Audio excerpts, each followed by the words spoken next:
had a friend, Josh Rosenthal, who worked for our high school radio station, and he would go interview REM or Susie and the Banshees. And I thought, wait a second, we can get interviews with professional people, even though our signal doesn't even get out of the school parking lot. And I started calling up the publicists of comedians. And I think, back then, no one wanted to talk to comedians. There was no internet. There was no podcasting. So getting any call about an interview probably made a publicist think, hey, I look like I'm doing a good job. I got Seinfeld an interview on WKWZ radio. Because the offers probably weren't coming in back then. Yeah, but still, like, once you get your foot in the door, you have to look confident. You have to make it seem like you know what you're doing. And you probably weren't confident, and you probably didn't know what you were doing. The only thing you were probably super confident of is that you wanted to be there and you wanted to talk to this comic. That's true. But also, the only thing I knew in the world as a little kid was comedy. And no other kids in my school cared about it at all. There was no one to talk about it with. I mean, we're in a geek culture now where comedy is so giant. I'm one of the people that works on Funny or Die, and there's just a giant culture of comedy nerds. But back then, I was alone, and I had a little confidence about it because I felt like this is my thing. This is the only thing that only I know about. So I want to play a clip of your 1983 interview with Jerry Seinfeld. So set the scene for us. Well, he had been on The Tonight Show and The Merv Griffin Show a bunch of times, but this is many, many years before Seinfeld. And to me, he was just, the guy who's the greatest observational comedian alive.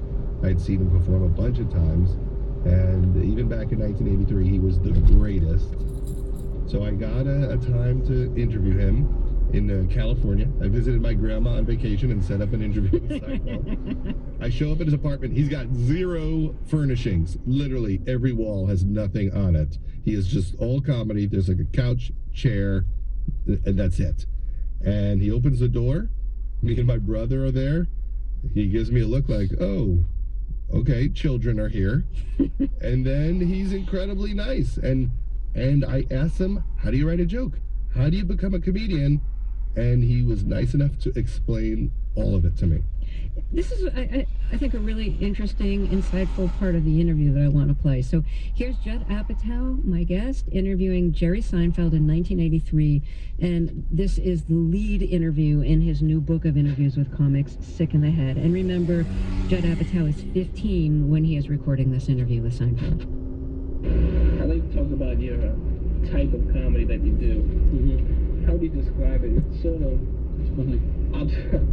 observational with like a twist on it.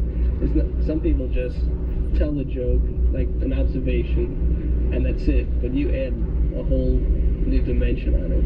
Yeah? I'm eating it, though. I mean, it sounds like I'm chewing. Because I am. Well, it's one thing to see something, and I think the next step is to do something with it.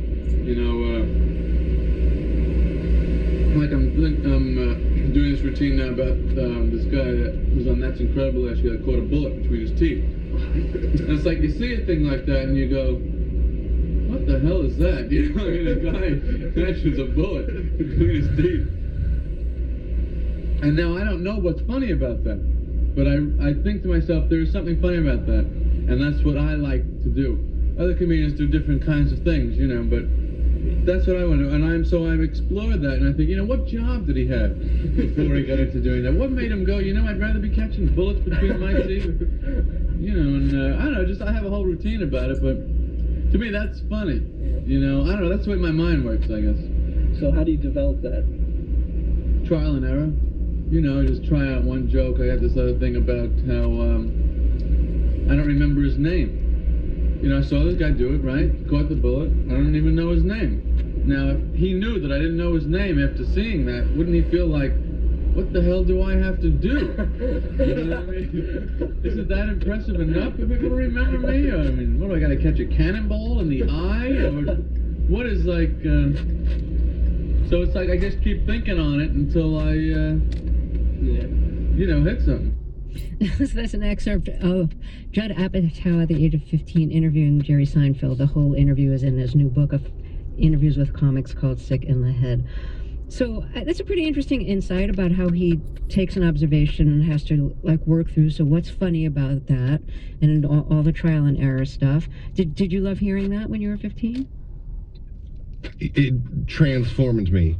It was the first time someone explained what stand-up comedy was and how you develop it.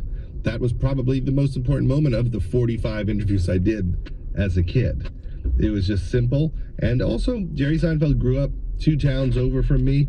And when I met him, I thought, I'm kind of like him. I'm just a Long Island guy. And it made me feel like a life in comedy was possible, because this guy who felt similar to me was this amazing comedian.